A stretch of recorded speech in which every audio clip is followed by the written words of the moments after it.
Hello दोस्तों, स्वागत है आपका हमारे यूट्यूब चैनल पर। आज के इस वीडियो में हम डिस्कस करने वाले हैं Bihar public service commission BPSC state PCS. उन्होंने अपनी जो एग्ज़ाम जो फॉर्म फिल करने की डेट्स थी वो एक्सटेंड कर दी हैं। अगर आपकी ग्रेजुएशन कंप्लीट है और आपने अभी तक फॉर्म फिल नहीं किया है तो इस वीडियो को देखने के बाद आप अपना फॉर्म फिल कर दें, क्योंकि इस वीडियो में मैं बताऊँगा कि क्या है। तो चलिए देखते हैं क्या है इनका क्राइटेरिया। और ये जो नोटिफिकेशन है ये मैंने उनकी साइट से, बिहार पब्लिक सर्विस कमीशन की साइट से डाउनलोड किया है। और इसमें जो भी इम्पोर्टेंट डिटेल्स हैं वो मैं आपको सारा कुछ बता दूंगा। आपको कंप्लीट पढ़ने की ज़रूरत नहीं है, जो जो मैं हाईलाइट करूंगा वो आप एक बार देख लें, उसी में कंप्लीट इन्फॉर्मेशन है। तो देखते हैं क्या है। ये है 70th कंबाइंड प्रिलिमिनरी एग्जामिनेशन। इसमें देखिए जो ये वैकेंसीज, पहले देखते हैं वैकेंसीज। देखिए ये अनुमंडल हिंदी में दे रखा है, इनका नोटिफिकेशन इंग्लिश में है ही नहीं, हिंदी में ही है। तो अनुमंडल पदाधिकारी वरीय उप समाहर्ता बिहार प्रशासनिक सेवा। ये भाई जो बिहार जो प्रशासनिक सेवा है, एडमिनिस्ट्रेटिव जो सर्विसेज हैं, बिहार एडमिनिस्ट्रेटिव सर्विसेज हैं, उनके लिए है ये अनुमंडल पदाधिकारी वरीय उप समाहर्ता। इसका जो पे स्केल होगा लेवल 9 का होगा। ये देखिए ये वैकेंसीज़ हैं आपकी, 200 वैकेंसीज़ हैं इसमें से। और यहाँ पे बिहार पुलिस सर्विसेज में पुलिस उपाधीक्षक गृह विभाग, तो ये 136 वैकेंसीज़ हैं इसमें, जिसमें से 43 फीमेल्स के लिए हैं, बाकी और कैटेगरीज़ के लिए हैं। ठीक है। और इसमें जो सबसे मिनिमम एज है वो है 22 ईयर्स, इसमें 20 ईयर्स, और इसमें है 20 ईयर्स। और ये थर्ड वैकेंसी है जिला समादेष्टा गृह विभाग रक्षा वाहिनी सेवा गृह विभाग विशेष शाखा। ये जो पे स्केल है लेवल 9 का है इसमें भी। और इसमें है टोटल 12 वैकेंसीज, जिसमें से 2 महिलाओं के लिए है, और इसकी जो एज है वो है मिनिमम 20 ईयर्स। ऐसे ये सारी वैकेंसीज हैं, आप देख लें एक बार। ये देखिए कराधीक्षक, राज्य कर सहायक उपायुक्त, अवर निबंधक, संयुक्त अवर निबंधक, अवर निर्वाचन पदाधिकारी, ये एजुकेशन डिपार्टमेंट में है। समाज कल्याण में है, ये सोशल वेलफेयर में, ये सोशल वेलफेयर में है वैकेंसी। ये समाज कल्याण सोशल वेलफेयर, ये अल्पसंख्यक कल्याण विभाग में है, गन्ना उद्योग विभाग में। और ये श्रम संसाधन विभाग में, ये योजना एवं विकास विभाग में, ये आपके ट्रांसपोर्ट डिपार्टमेंट में, नगर विकास एवं आवासीय विभाग में, ग्रामीण विकास विभाग में ये वैकेंसीज हैं। राजस्व एवं भूमि सुधार विभाग में ये वैकेंसीज है। श्रम संसाधन विभाग में, पंचायती राज में, खाद्य एवं उपभोक्ता संरक्षण विभाग में काफ़ी सारी वैकेंसीज हैं। आप देखिए काफ़ी अच्छा मौका है आपके पास, ये इतनी सारी वैकेंसीज निकाली हैं इन्होंने। तो अब देख लेते हैं क्या है आगे इन। तो आगे देख लेते हैं इन्होंने क्या दे रखा है नोटिफिकेशन में। रिक्त पदों की संख्या घट बढ़ सकती है। तो आवेदनों की संख्या के आधार पर प्रारंभिक परीक्षा एक से अधिक सेट में आयोजित की जा सकती है। मतलब अगर कैंडिडेट्स की नंबर ऑफ़ कैंडिडेट्स बहुत ज़्यादा हैं तो 2-3 चरणों में परीक्षा ले सकते हैं ये देखते हैं परीक्षा जो है। अब क्या है इसकी एजुकेशन क्वालिफिकेशन, ग्रेजुएशन होनी चाहिए या समतुल्य परीक्षा में उत्तीर्ण होना अनिवार्य है। और दूसरा है बाल विकास परियोजना पदाधिकारी के लिए, इसके लिए भी स्नातक की डिग्री चाहिए, ग्रेजुएट होना चाहिए। दूसरा इनमें से एक विषय गृह विभाग, मनोविज्ञान, समाज शास्त्र, श्रम एवं कल्याण, इनमें से किसी एक विषय का चयन मुख्य परीक्षा के लिए चयन करना होगा। यहाँ अगर इसके लिए अप्लाई करते हैं आप बाल विकास परियोजना पदाधिकारी के लिए, तो इनमें से एक जो आपका ऑप्शनल सब्जेक्ट है इसमें से एक चूज़ करना होगा इन चारों में से इस पोस्ट के लिए। नोट में देख लेते हैं। ऑनलाइन आवेदन भरते समय आवेदक को शैक्षिक योग्यता के कॉलम में स्नातक या समतुल्य उत्तीर्णता संबंधी पूर्ण सूचना देना अनिवार्य है। तो जो वहाँ पे कॉलम होगा वहाँ पे आपको उसकी जानकारी देनी होगी अपने ग्रेजुएशन की। दूसरा देख लेते हैं नोट में क्या है। विशेष शैक्षिक योग्यता एवं विशेष वैकल्पिक विषय वाले पद के लिए अभ्यर्थियों को ऑनलाइन आवेदन करते समय पद का चयन करना अनिवार्य होगा। अन्यथा उक्त पद के लिए उनकी जिम्मेदारी मान्य नहीं होगी। जिसके लिए आप अप्लाई करेंगे, और जैसे आप बाल विकास परियोजना पदाधिकारी के लिए अप्लाई करेंगे तो आपको इन में से एक चूज़ करना होगा। अगर आपने नहीं किया तो फिर आपकी दावेदारी मान्य नहीं होगी। ये आरक्षण है, रिजर्वेशन है। तो यहाँ पे जाति के आधार पर आरक्षण का लाभ उन्हीं उम्मीदवारों को मिलेगा जिनका स्थायी निवास स्थान बिहार है। अर्थात जो बिहार के मूल निवासी हैं, भाई आरक्षण वही ले सकता है जो बिहार का जो रहने वाला है, वहाँ का मूल निवासी है। बिहार राज्य के बाहर के निवासी अभ्यर्थी को आरक्षण का लाभ दे नहीं होगा। आवेदन में दिया गया पता स्थायी पता ही आरक्षण के प्रयोजन के लिए स्थायी निवास अनुमान्य होगा। उक्त आरक्षण के लिए उम्मीदवारों को स्थायी आवासीय प्रमाण पत्र, और अपना जो वहाँ के कैंडिडेट हैं अगर उन्हें रिजर्वेशन चाहिए तो वहाँ का आपको डोमिसाइल स्थानीय स्थायी आवासीय प्रमाण पत्र प्रस्तुत करना होगा।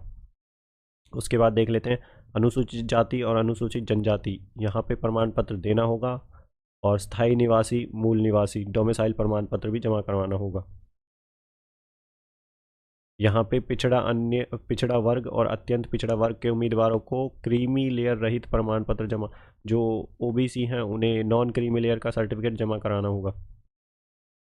आरक्षण का दावा करने वाली महिलाओं, विवाहित महिलाओं का जाति क्रीमी लेयर रहित प्रमाण पत्र उनके पिता के नाम एवं पता से निर्गत होना चाहिए, ना कि उनके पति के नाम से। उपयुक्त आरक्षण संबंधी सभी प्रमाण पत्र आयोग कार्यालय में सत्यापन के समय मूल रूप से प्रस्तुत नहीं करने पर आरक्षण का लाभ दे नहीं होगा। वो उस टाइम पे आपको दिखाने होंगे। आरक्षित कोटि के उम्मीदवार अपनी जाति के अनुरूप पूर्ण रूप से संतुष्ट होने के पश्चात ही आरक्षण कोटि का अंकन ऑनलाइन आवेदन के संबंधित कॉलम में करेंगे एवं ऑनलाइन आवेदन भरते समय उनके पास आरक्षण कोटि के अनुरूप समक्ष प्राधिकार से निर्गत प्रमाण पत्र उपलब्ध होना चाहिए। किसी भी प्रकार की त्रुटि होने पर आरक्षण का दावा मान्य नहीं होगा। वो सर्टिफिकेट आपके पास होना चाहिए, और जब आप ऑनलाइन फॉर्म भरेंगे तो वहाँ पे आपको अपलोड भी करना है वो।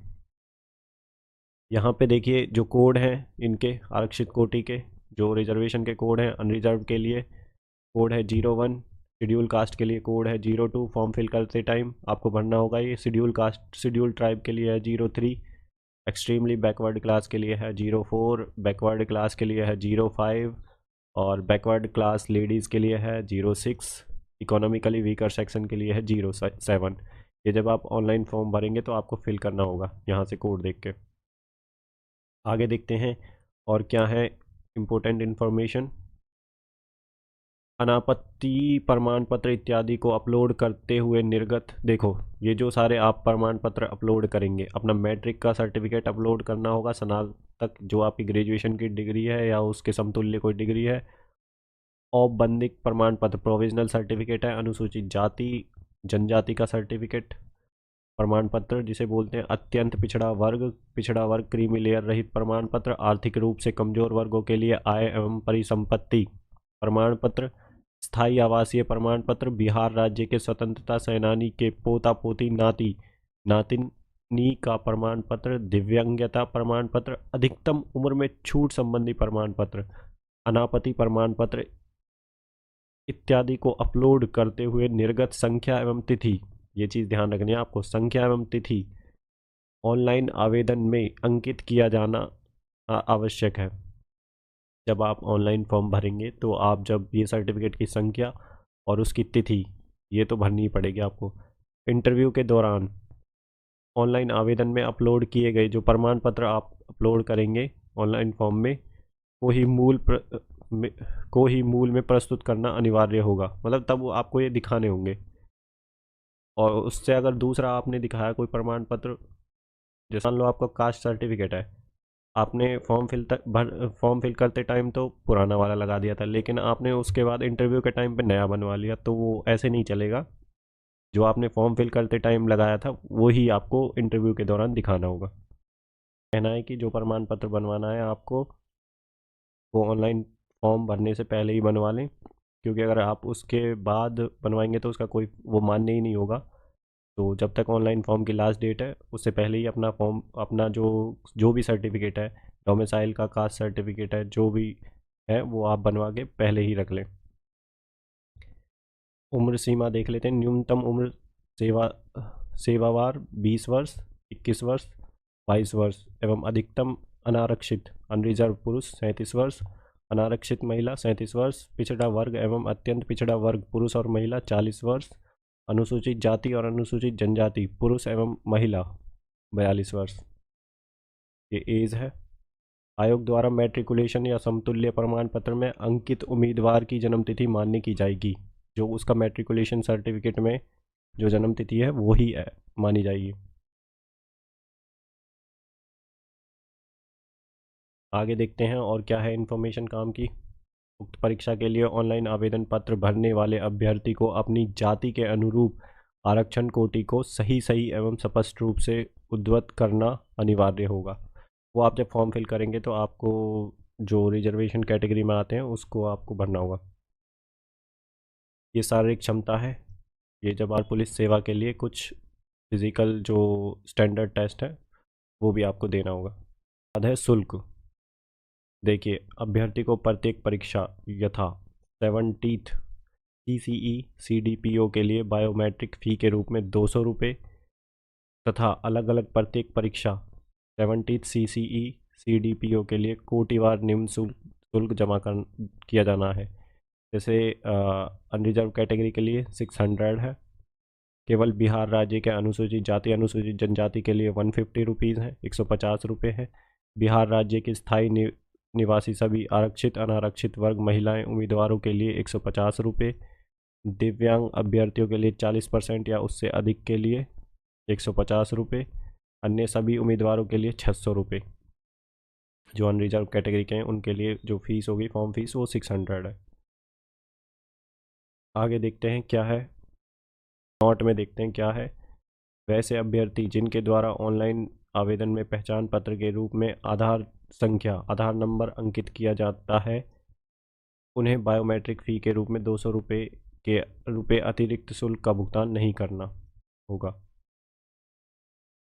वैसे सभी आरक्षित कोटि के अभ्यर्थी बिहार राज्य के स्थायी निवासी सभी महिला अभ्यर्थी जिनके द्वारा रियायती परीक्षा शुल्क जमा किया जाता है और भविष्य में वैसे अभ्यर्थी द्वारा आरक्षण दिव्यांगता एवं बिहार राज्य के स्थायी निवासी संबंधी प्रमाण पत्र प्रस्तुत नहीं किया जाता है या उस पर किसी प्रकार का संदेह उत्पन्न होता है तो उन्हें रियायती परीक्षा शुल्क कंसेशनल फ़ी एग्जामिनेशन फ़ी के आधार पर अनहिर्त किया जा सकता है। आगे देखते हैं एकीकृत संयुक्त प्रतियोगिता परीक्षा के लिए परीक्षा संरचना। इसमें प्रिलिमिनरी परीक्षा के बारे में बताया कि जो कंबाइंड प्रिलिमिनरी एग्जामिनेशन होगा परीक्षा सामान्य अध्ययन विषय की होगी जिसके सभी प्रश्न वस्तुनिष्ठ प्रकृति के बहुविकल्पीय होंगे, ऑब्जेक्टिव टाइप होंगे। परीक्षा की अवधि 2 घंटे की होगी और कुल अंक 150 होंगे। 150 नंबर का ये पेपर होगा। प्रश्नवार बहुविकल्पीय उत्तरों में से प्रश्नवार किसी एक उत्तर का चयन अपेक्षित होगा। अगर आप नेगेटिव मार्किंग भी होगी इसमें। प्रत्येक गलत उत्तर के लिए 1/3 नेगेटिव मार्किंग का प्रावधान है। प्रारंभिक परीक्षा में जांच परीक्षा होगी जिसके आधार पर मुख्य परीक्षा हेतु उम्मीदवारों का चयन किया जाएगा। क्वालिफाइंग होगी ये। मुख्य परीक्षा के लिए चुने जाने वाले उम्मीदवारों की संख्या कुल संसूचित रिक्तियों की 10 गुना, जितनी भी वैकेंसीज हैं उसके 10 टाइम्स बुलाए जाएंगे मेंस में। प्रारंभिक परीक्षा में सामान्य विज्ञान, राष्ट्रीय अंतर्राष्ट्रीय महत्व की सामयिक घटनाएं, भारत का इतिहास तथा बिहार के इतिहास की प्रमुख विशेषताएं, सामान्य भूगोल, बिहार के प्रमुख भौगोलिक प्रभाग तथा यहाँ की महत्वपूर्ण नदियाँ, भारत की राज्य व्यवस्था और आर्थिक व्यवस्था, आज़ादी के पश्चात बिहार की अर्थव्यवस्था के प्रमुख परिवर्तन, भारत का राष्ट्रीय आंदोलन तथा इसमें बिहार का योगदान एवं सामान्य मानसिक योग्यता को जांचने वाले प्रश्न होंगे। ये थोड़ी जानकारी है इनके सब्जेक्ट के बारे में, पेपर के जो सब्जेक्ट होंगे उनके बारे में। और अब देख लेते हैं मेंस में क्या होगा। यहाँ पे एक जो पेपर होगा पहला सामान्य हिंदी 100 अंक का होगा, 100 नंबर का। इस विषय में 30% लब्धांक प्राप्त करना, मतलब कि 30% जो अंक हैं वो प्राप्त करना अनिवार्य होगा, किंतु मेधा निर्धारण के प्रयोजनार्थ इसकी गणना नहीं की जाएगी, ये आपके मेंस में काउंट नहीं होगा। अब जीएस पेपर 1 जो होगा 300 नंबर का होगा, इसमें जीएस पेपर 2 300 नंबर का होगा और एक ऐसे होगा 300 मार्क्स का।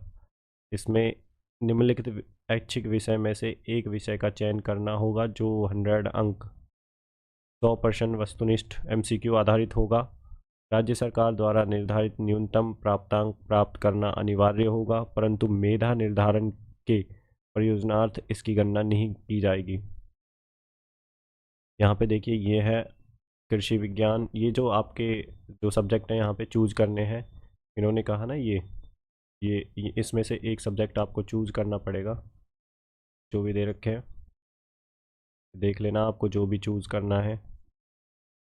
यहाँ पे एक ये जो मैंने दूसरा बताया था बाल विकास परियोजना पदाधिकारी के लिए, इसमें भी एक सामान्य हिंदी 100 नंबर का होगा। इस विषय में 30% अंक प्राप्त करना अनिवार्य है, किंतु मेधा निर्धारण के परियोजनार्थ इसकी गणना नहीं की जाएगी, मतलब फाइनल लिस्ट में इसके नंबर नहीं लगेंगे। GS1 का जो पेपर होगा ये 300 नंबर का होगा, GS2 का जो पेपर होगा वो भी 300 नंबर का होगा। निम्नलिखित ऐच्छिक विषय में से एक विषय का चुनाव करना होगा जो 300 अंक वस्तुनिष्ठ आधारित का होगा। राज्य सरकार द्वारा निर्धारित न्यूनतम प्राप्तांक प्राप्त करना अनिवार्य होगा एवं मेधा निर्धारण के परियोजनार्थ इसकी गणना की जाएगी।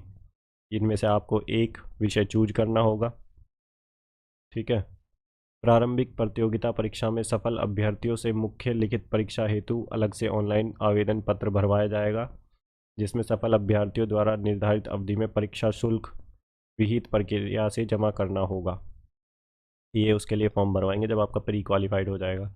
एकीकृत मुख्य लिखित परीक्षा प्रतियोगिता परीक्षा के सभी पदों के लिए अंकित अनिवार्य विषय वही होंगे जो 70 संयुक्त मुख्य लिखित प्रतियोगिता परीक्षा के लिए अनिवार्य विषय हैं। एकीकृत मुख्य लिखित प्रतियोगिता परीक्षा के विभिन्न पदों के लिए दिए गए वैकल्पिक विषय अलग होंगे, जिनमें से किसी एक विषय का चयन करना अनिवार्य होगा।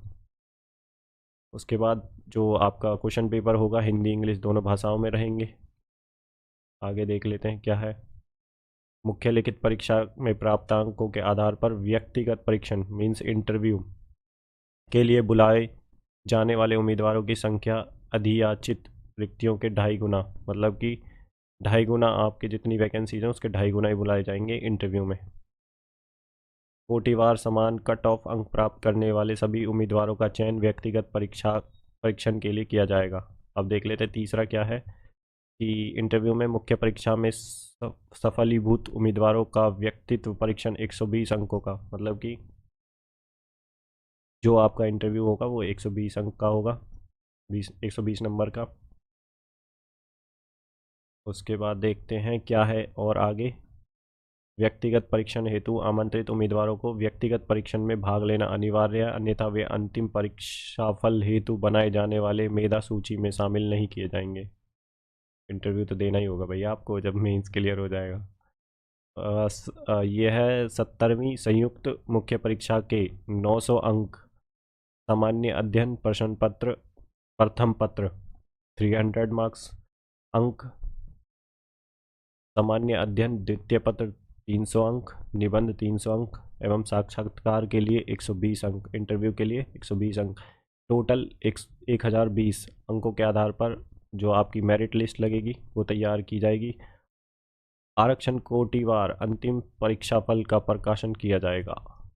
बाल विकास परियोजना पदाधिकारी एवं वित्तीय प्रशासनिक पदाधिकारी एवं समकक्ष के लिए मुख्य परीक्षा के 900 अंक, सामान्य अध्ययन प्रथम पत्र 300 अंक, सामान्य अध्ययन द्वितीय पत्र 300 अंक एवं एक ऐच्छिक विषय 300 अंक एवं साक्षात्कार के लिए इंटरव्यू के लिए 120 अंक। 1020 अंकों के आधार पर पदवार मेधा सूची तैयार करते हुए आरक्षण कोटिवार अंतिम परीक्षाफल का प्रकाशन किया जाएगा। ये भी 120 जो टोटल अंक है इनमें से ही बनेगी मेरिट लिस्ट। आगे देखते हैं क्या है। आवेदन प्रारंभ करने की तिथि 28/9/2024 है। ऑनलाइन आवेदन भरने की अंतिम तिथि 18/9/2024 है, लेकिन अब एक्सटेंड कर दिया है, तो अब जो डेट हो गई है 4/11/2024। अभी जो एक्सटेंड के बाद हुई है। अब ये वाली डेट नहीं है, ये वाली डेट है, आपको इस वाली डेट तक फॉर्म ओपन रहेंगे। ऑनलाइन आवेदन भरते समय अभ्यर्थी को सभी संबंधित प्रमाण पत्र कागजात को PDF फॉर्मेट में ही अपलोड करना होगा। ऑनलाइन आवेदन भरने से संबंधित आवश्यक जो निर्देश आयोग के आधिकारिक वेबसाइट, ये वाली वेबसाइट है, ऑनलाइन आवेदन की तिथि प्रदर्शित की जाएगी। उसके बाद आपका जो फ़ोटो है बैकग्राउंड या तो सफ़ेद होना चाहिए या हल्के रंग का, सफिशेंट लाइट होनी चाहिए। अपलोड किए जाने वाली हिंदी अंग्रेजी हस्ताक्षर का स्कैन्ड इमेज JPEG फॉर्मेट में होना चाहिए। 15 KB से साइज 15 KB का साइज एवं डायमेंशन 220 × डायमेंशन जो उसकी है वो है 220 × 100 पिक्सल में उपलब्ध है, जो कि सुस्पष्ट एवं पठनीय हो। रजिस्ट्रेशन होगा और वन टाइम रजिस्ट्रेशन करने के लिए आपको इस वेबसाइट पर जाना होगा, ये वाली है जो। उसके बाद आपको वन टाइम रजिस्ट्रेशन के बटन पर क्लिक करते हुए अपनी संबंधित सूचनाएं भरेंगे, सबमिट बटन पर क्लिक करेंगे, जिसके बाद स्क्रीन पर यूज़र नेम और पासवर्ड प्राप्त होगा। रजिस्ट्रेशन जो रजिस्टर्ड मोबाइल नंबर है उस पर भी आ जाएगा आपका ये। और उसके बाद देखते हैं भविष्य में आयोग द्वारा प्रकाशित होने वाली सभी विज्ञापनों हेतु उक्त वन टाइम रजिस्ट्रेशन में प्राप्त यूज़र ID पासवर्ड, वही जब आप एक बार वन टाइम रजिस्ट्रेशन आप कर लेंगे तो उसके बाद जो भी वैकेंसी निकलती है तो आप उसके थ्रू ही भर सकते हैं सीधा। ये एप्लीकेशन है। वन टाइम रजिस्ट्रेशन की प्रक्रिया पूर्ण होने के बाद रजिस्टर्ड मोबाइल नंबर पर प्राप्त यूज़र नेम और पासवर्ड से अभ्यर्थी इस वाली साइट के होम पेज पर लॉगिन करेंगे। लॉगिन करने के उपरांत अभ्यर्थी को उनके OTR डैशबोर्ड पर एक्शन, ऑनगोइंग एडवर्टीजमेंट की लिस्ट और का लिंक उपलब्ध होगा। यहाँ पे क्लिक करके फिर आप फॉर्म भर सकते हैं। ठीक है, तो आगे देखते हैं डाउनलोडेड फील्ड एप्लीकेशन फॉर्म का। कुछ भर लें एप्लीकेशन फॉर्म, तो आप उसे एक बार डाउनलोड कर लें PDF कॉपी में, क्योंकि आगे फाइनल सिलेक्शन में तो आपको दिखाना ही होगा ना, उसकी हार्ड कॉपी आपके पास होनी चाहिए।